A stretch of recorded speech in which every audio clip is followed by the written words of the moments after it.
charges on new homes in Ontario by up to. Pour l'élection, en tant que nouvelle députée de Terrebonne, Université Rosedale et Scarborough Sud-Ouest. Et je tiens également à remercier tous les candidats qui se sont présentés, quel que soit leur parti. Ce faisant, vous avez renforcé notre démocratie à un moment décisif for the Canada. Yesterday, voters placed their trust in Canada's new government's plan.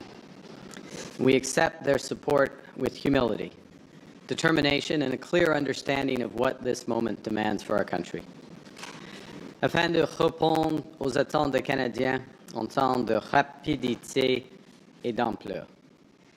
Le travail qui nous attend nécessite de la collaboration, du partenariat et de l'ambition.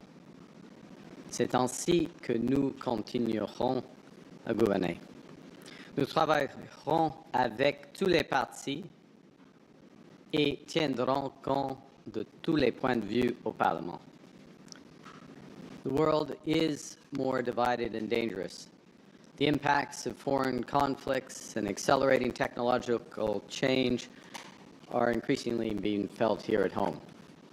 And Canada's new government will continue to focus on what we can control, building a strong Canadian economy, diversifying our trading partners abroad to increase our independence and support our prosperity, delivering responsible fiscal management, and supporting Canadians who are under pressure from everyday expenses, with a boost today and a bridge to a better tomorrow. We've been moving fast and we're getting results. Nous avons établi 20 partenariats économiques et de sécurité sur 5 continents en moins d'un an.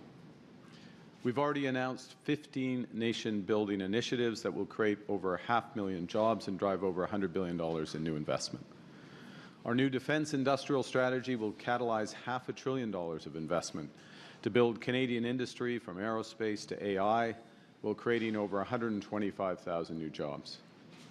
Build Canada Homes has already committed to deals for over 10,000 new homes, and it's just getting started. Through the new Build Community Strong Fund, we'll work with provinces and municipalities to build new hospitals, public transit, and community centres. Because Canada Strong means Kelowna Strong, Brampton Strong, et Laval Fort. And this fund will also lower costs for Canadians. For example, slashing taxes and charges on new homes in Ontario by up to $200,000. We're building Canada into an energy superpower with measures to double the size of our electricity grid and harness our immense natural resources for reliable, affordable, clean power for all Canadians.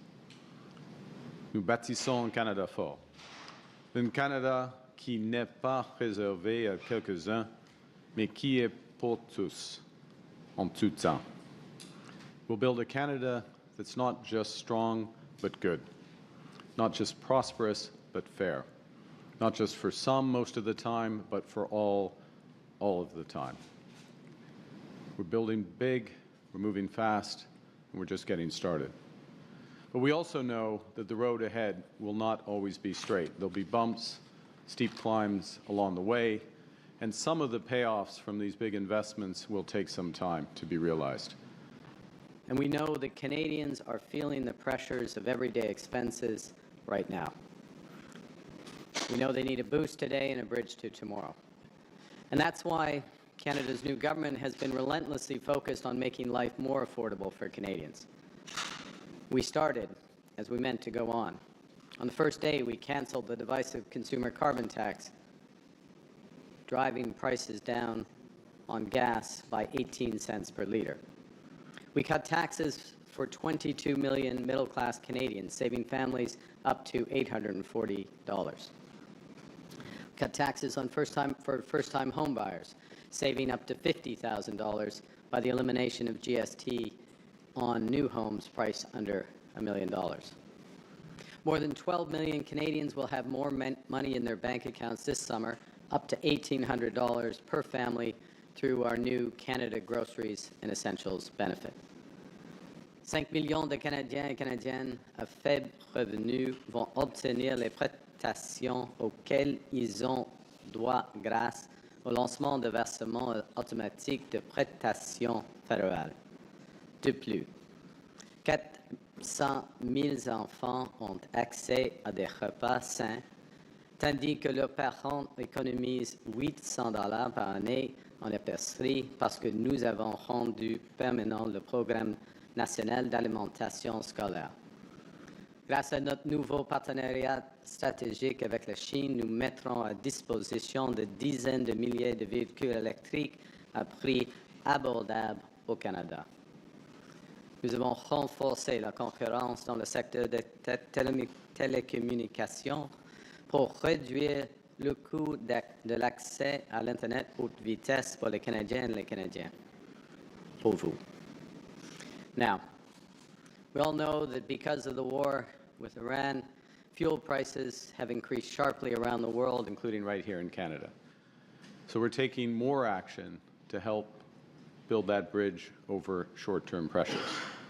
With the Minister of Finance and the Minister of Natural Resources, we're announcing today that Canada's new government will temporarily suspend the federal fuel excise tax from next Monday until Labor Day. We're also removing the fuel excise tax on aviation fuels. This will remove up to 10 cents per litre on gasoline and 4 cents per litre on diesel fuel. Combined with our earlier elimination of the consumer carbon tax, our government will have reduced fuel prices on gas by up to 28 cents per litre. That's real relief for you and your family at the end of the day.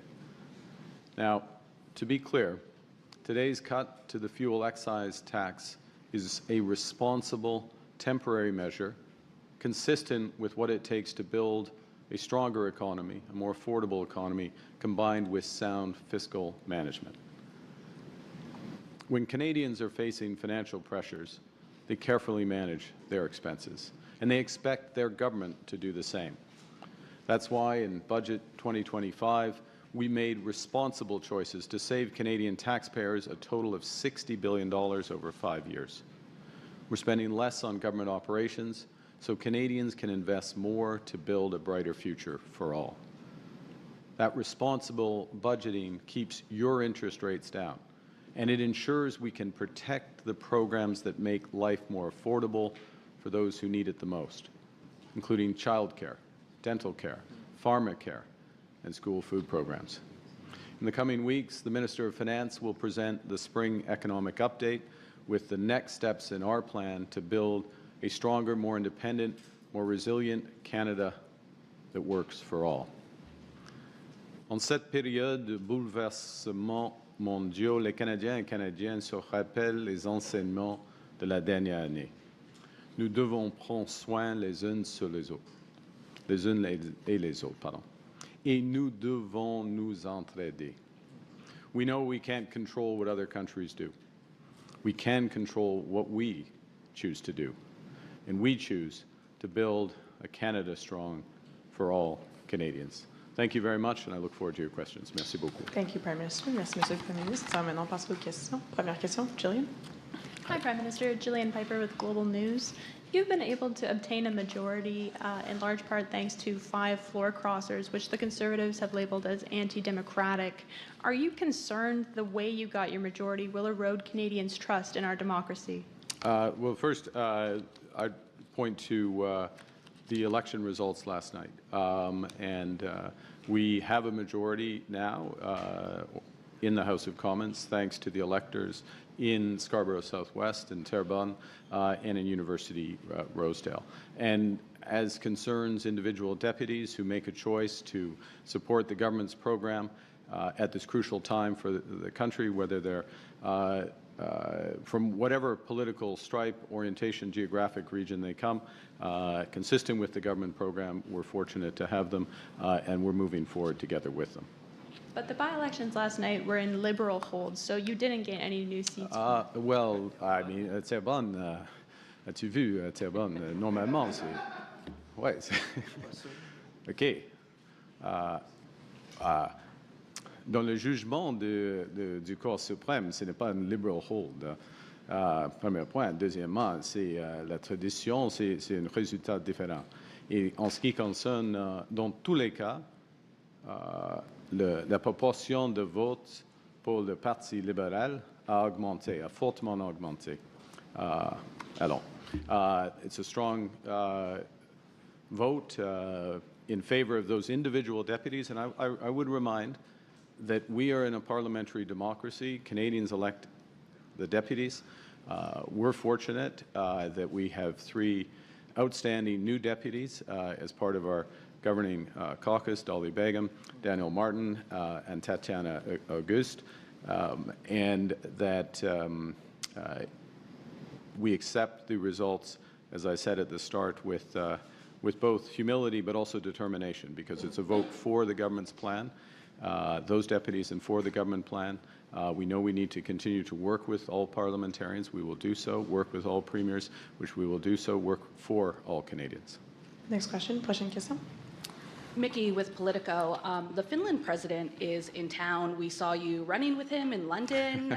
You both love ice hockey. You also quoted President Stubb in your Davos speech. So what do you value most about your friendship with President Stubb? Well, wow. As in my role, I mean, he's a remarkable individual. He has many talents. He's a triathlete as well. I'm not going to be doing any triathlons with President Stubb. That would be quite embarrassing from my perspective.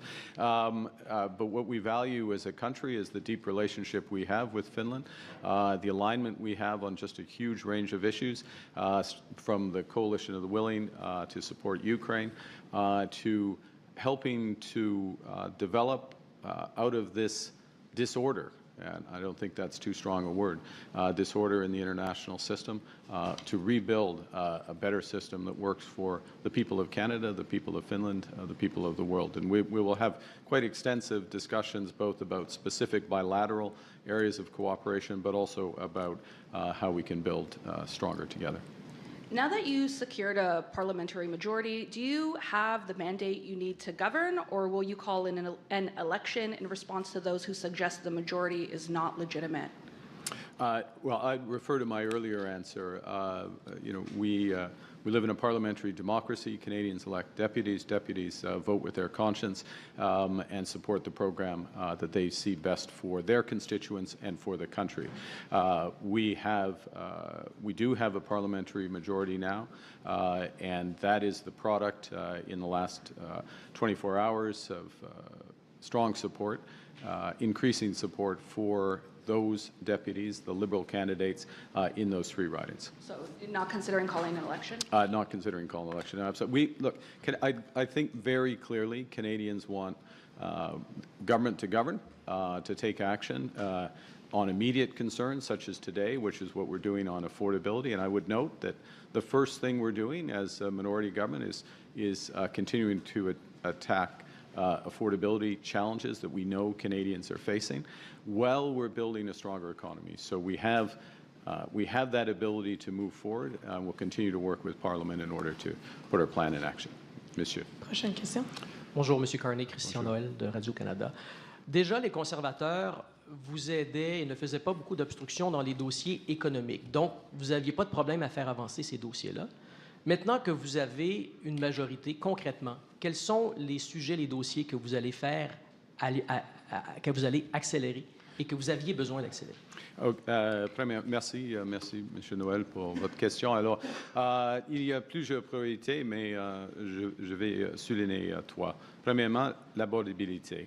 Alors, la première initiative, c'est ce projet de loi. Ce sera une Ways and Means afin de réduire la taxe d'accise fédérale sur l'essence et le diesel. Et c'est le premier aspect. Deuxièmement, le logement.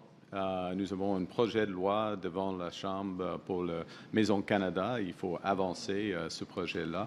Et des grands projets d'accélérer l'approbation, de mettre en œuvre des grands projets de contre-cœur, de côte à côte à côte du Canada. If the question in terms of economic priorities, I'd say I'd highlight 3. in fairness to Mr. Noel, it wasn't specifically on economic priorities, but was the preamble. First, affordability. There's this initiative here that goes directly to affordability concerns. Secondly, working to accelerate our housing program and our community build program. There's a bill before the House on Build Canada Homes, the structure for Build Canada Homes, which will help accelerate at scale these projects. And thirdly, the large projects. But I'd add one more, si je peux ajouter une quatrième. Et ce sera donc la mise en jeu économique dans quelques semaines. On met l'accent pour une Canada, des initiatives afin d'assurer que le progrès du Canada bénéficie tous les Canadiens et les Canadiennes. Okay, so we're putting in place, to put it in English, we're putting in place a series of measures. Some will have short-term payoffs. Many will have payoffs in a few years. The bigger projects, the bigger initiatives, we have to change fundamentally our economy to be stronger, more independent, more prosperous. But we want to make sure that those benefit all Canadians. And in the spring update, which the minister will in due course announce the timing for, and the initiatives, of course, in that, you'll see more emphasis on taking where we're going with the economy and making sure that it benefits all Canadians. Vous avez maintenant une majorité. Vous avez des nouveaux députés. Vous avez du temps devant vous maintenant, 3 ans si vous ne déclenchez pas d'élection anticipée. Songez-vous à un remaniement ministériel d'ici l'été et pourquoi? C'est pas dans mon plan d'avoir un remaniement ministériel. J'ai eu la chance d'avoir un cabinet très, très capable. Il y a beaucoup à faire. Et c'est dans un sens, M.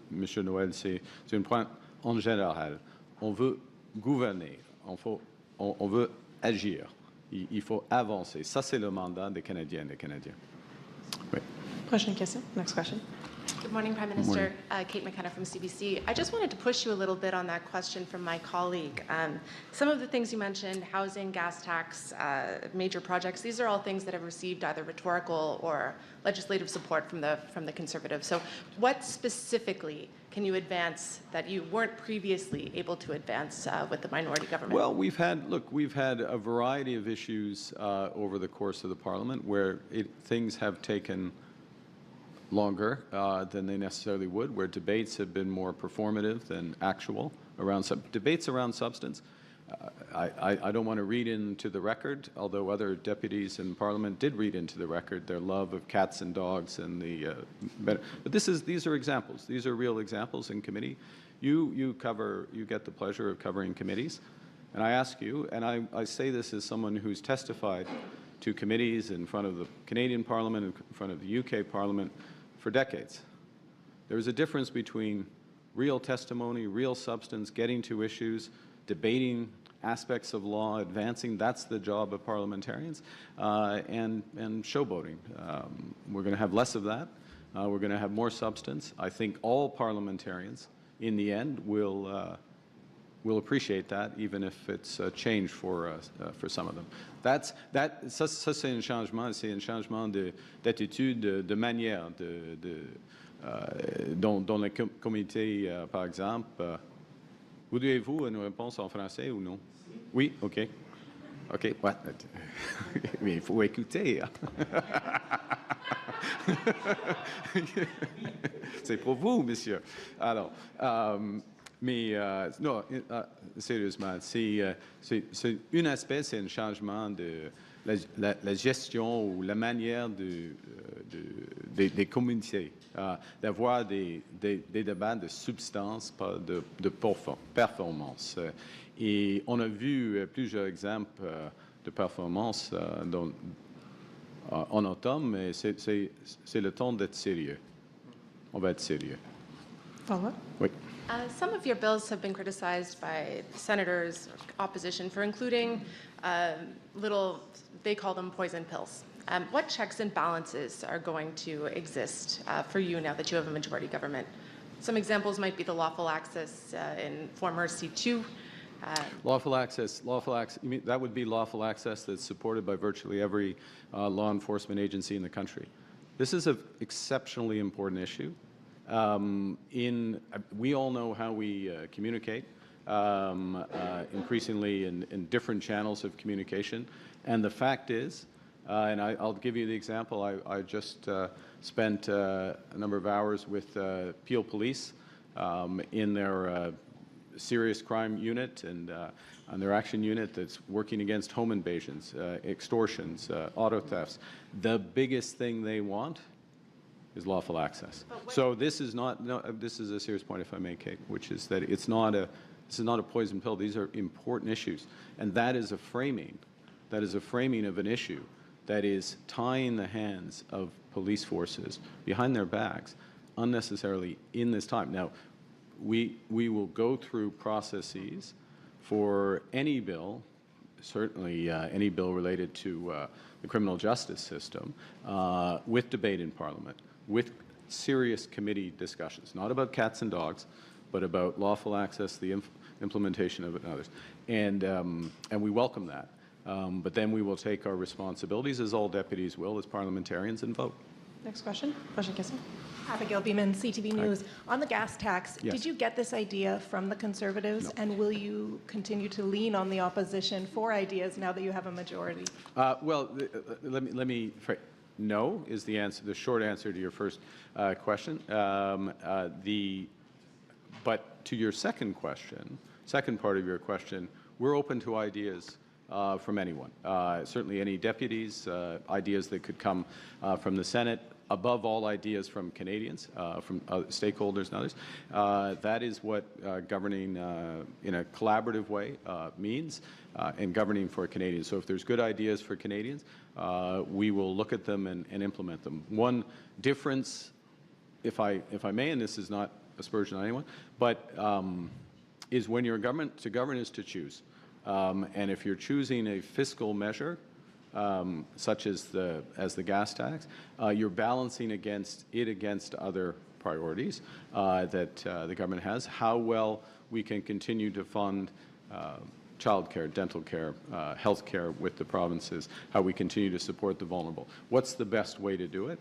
And so what you see today with what we're going to put in front of the House, the Minister will put in front of the House, is a balance which takes an additional revenue that we expect to get, returns it to Canadians for a temporary period of time, while the economy adjusts and one would hope while events improve, if I can put it that way, in the Middle East. Yeah. Follow-up. If you were Mr. Poilievre, would you quit today? I don't. That's an unfair question. I don't. I can't look into the heart of Mr. Poilievre. I respect him as a parliamentarian, as I do the other leaders of the other parties, and we'll continue. You know, I'll continue to work with him and all parliamentarians, as will my colleagues, to advance the interests of Canadians. Next question. Prochaine question. Morning, Tonda McCharles, Toronto Star. Pierre Poilievre called you badly educated in economics, and Did he did. Wow. Given, so I'd like to hear a little bit about. Can I take back my previous answer? No, I'm just kidding. That's a joke. You can respond if you wish. My question, though, is to get your view of how you assess the risk of recession in Canada and the impact on government revenues and people's pocketbooks, given what you just referred to, turmoil in the Middle East that's causing energy and supply chain crunches. Yeah. So, Ms. McCharles, this is an important and fundamental question. It's something that we think about constantly. And we design our economic response, myself with the minister and the rest of the cabinet, we design our economic response with that in mind. There is an enormous shock in the global economy that is undergoing right now because of the conflict, and we have to assess what's the best approach given our core plan and what can we do in the short term. And so we're balancing support for Canadians with the measure today, with responsible fiscal management and reinforcing the plan to build Canada strong on housing, on community infrastructure, energy infrastructure, new ports, et cetera, that is restoring investor confidence, both here in Canada and globally. We're one of the most attractive, rated one of the most attractive places now for foreign investment. I think we're going to see more of that. That's going to help create jobs for Canadians and keep this economy growing. I would note that literally in, the last hour or so, the IMF has just released its forecast for the global economy. Canada is rated by the IMF as the second fastest growing economy in the G7. You will have seen in the last 2 months of GDP data a return to growth of the economy after a short period. So return to growth there, forecast to be the second strongest in the G7.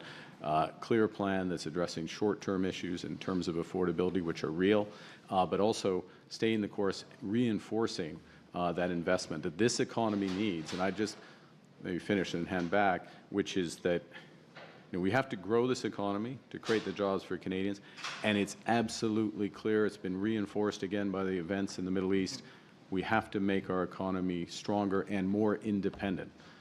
And if there's a unifying theme in our economic strategy, it's strength and independence. And so we'll continue to do that, and that becomes self-reinforcing. And I can tell you, based on you can put an adjective in front of my economic education, economic experience, that is the type of strategy that really pays dividends. It compounds to the benefit of Canadians over time, and that's why we're sticking with it. Sounds like you're not anticipating a recession. But no, we expect, to be clear, I'll be absolutely clear on that. The economy is growing again, creating jobs. We want it to grow faster and build. We've got to make these big investments. That's why it's so crucial. That's why we are grateful for the support of the voters in Terrebonne, in Scarborough Southwest, and in University Rosedale. But the expectation, even in the wake of one of the big economic shocks, is that Canada will be the second strongest economy, fastest growing economy in the G7 this year and next, and that is the view of the IMF just released hours ago. Thank you. You talked about accepting this majority mandate with determination, humility and determination. So I would like to know, you addressed the question about not calling an election, but I would like to know, are you a one-and-done majority mandate Prime Minister? Oh, mon Dieu. Aucune idée. Honestly, no idea. I mean, look, we get, Canadians have placed their trust in this government. We have a responsibility to live up to that, work every day to implement our policies, the right plan for the country to grow the country, and that's what we're going to do. Not thinking ahead beyond that. Nor Canadians want us. We're here to do a job. We're doing a job. We didn't go out and celebrate last night. We were working last night on finishing touches on this, other aspects of the spring economic statement, which you'll see in due course. First thing we're doing is focused on affordability for Canadians. We're going to keep building. I'm meeting. Thank you, by the way, for the question about President Stubb. That's an important meeting. It's an important meeting because for our security, it's an important meeting for our relations within Europe. It's an important meeting for Ukraine. And yes, we will play a little hockey this afternoon, so it's important for us because we get to hang out with the Ottawa Charge for half an hour. Thank you. We're coming up on time, so we'll do last question, dernière question. Good morning, Prime Minister. On prend deux questions, Madame Buzeli. Oui. Laura Osmond with The Logic. On the excise fuel tax, how much do you expect this to cost, and why have you decided to go with such a broad measure, which has been criticized when the Conservatives raised it as unnecessarily expensive and difficult to reverse? Why have you decided to go with this rather than more targeted measures for people who need it most? Well, we did. This is targeted within the overall gamut of things we can do around fuel charges. So it's targeted in a couple of ways. One, it's, as I said, but just to repeat for those joining late, if you will. It's until Labor Day, from Monday until Labor Day, so it's a finite period of time, basically a little more than 4 months. It's an obvious time when Canadians are traveling a bit more. And by the way, I'll just add that the fuel tax for aircraft fuel is also included in this, so for domestic flights it's relevant for that. So that's the first point, it's targeted. It is, the provinces also have excise taxes on fuel. So ours is 10 cents on gasoline. The provincial average is about 13 cents. That's obviously a decision for provinces whether or not they want to do something targeted. And when you look at, again, to have a balanced approach, and we don't know exactly where, obviously, energy prices are going to be, but the cost of this measure, Minister, is about $2.4 billion. So it's this is a big decision in terms of fiscal expense, and so we balance that given the situation. The Canadian economy, where the Canadian economy is, where commodity prices are, it's a little more than we expect the uplift from the growth in the economy, but it's basically a recycling of higher money that we expect to get in. We're not assured of that, but higher money we expect to get in and back to Canadians. So in that regard, in our view, and this is why we spent time on it and very deliberate about it, we didn't just say get rid of all taxes on gasoline and let's spend $9 billion as if we can, as if we're not in government, which is actually what you do say when you're not in government. But when you're in government, you have to choose, you have to balance, and this is the balance we've struck. I also wanted to ask you for an update on the Alberta MOU negotiations. A lot has changed since that initial MOU was initially signed, especially with respect to what's going on in Iran.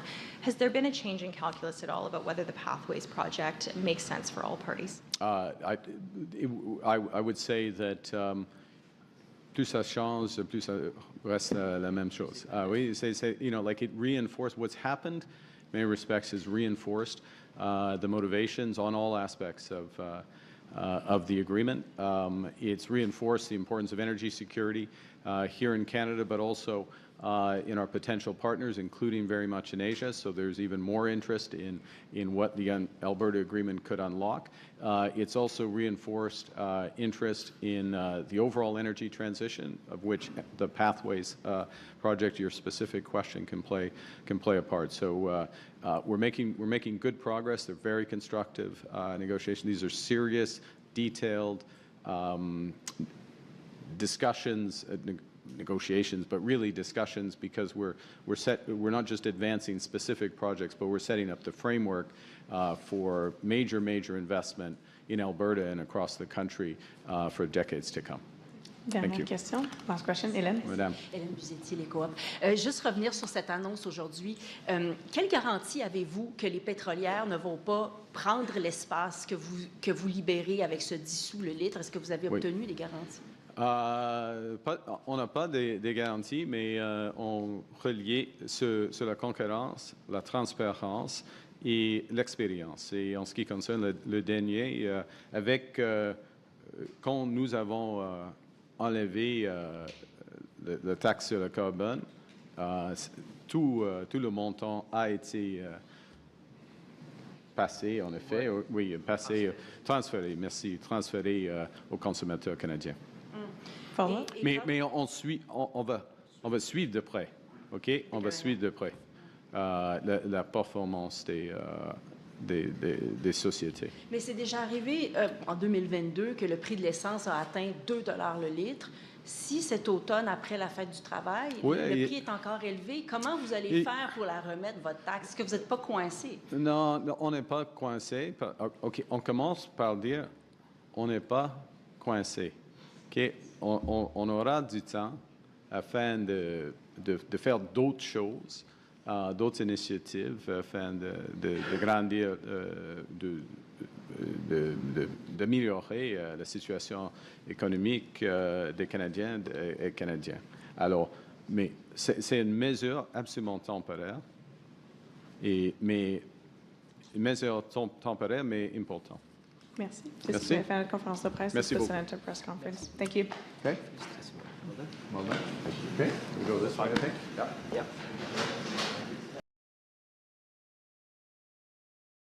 Naseem बाहर आता है, in drive खोलता है, नसीम अपनी offer डालता है और driver की तरफ से जबरदस्त हाँ मेडन ओवर एक शानदार राइड हाजिर होती है। नसीम और वो एक चैंपियन की तरह राइड लेता है। अपनी मर्जी की राइड लें। आज ब्रेकफास्ट में फिर कुछ स्पेशल। हर दिन कुछ स्पेशल क्यों नहीं? खालिस दूध से बनी Pakistan number 1 branded dairy cream सिर्फ नेस्ले मिल्क पैक क्रीम बनाए मेरा हर ब्रेकफास्ट एक्स्ट्रा स्पेशल। अब हर दिन खुशी से। From Nestle. Shaving used to be a ritual. One style, one goal, clean, uniform, no question. You that there will always be